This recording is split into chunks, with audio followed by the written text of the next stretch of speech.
बातमी उद्धव ठाकरे यांच्या वक्तव्यासंदर्भात गद्दारांना टकमक टोक दाखवणार। टकमक टोक दाखवायला आधी पायऱ्या चढा असं म्हणत उद्धव आणि भरत गोगावले यांच्यात शब्दबाण।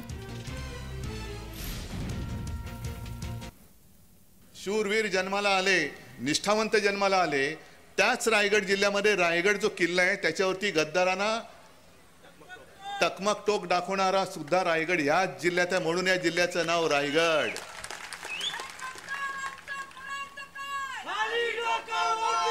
अरे असं कसं करणार? डोकं असलं तर कराल ना।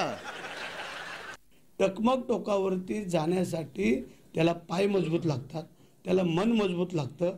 आणि ज्याला टकमक टोकावरती जाण्यासाठी रायगडला आपण किती वेळा आला तो हे तर सांगा। शिवाजी महाराजांची राजधानीचं ठिकाण आपण किती वेळा आला रायगडवरती? आणि रायगडवरती जायला बऱ्याचशा पायऱ्या पहिल्या चढाव्या लागतात आणि त्या आम्ही चढून पूर्ण केलेल्या आहेत। त्याच्यामुळे आम्ही सांगितलेलं आहे की टकमक टोक हे आम्ही बऱ्याच वेळेला पाहिलेलं आहे, परंतु भरत शेठला टकमक टोकावरून पाडणारा अजून पैदा झालेला नाही आहे।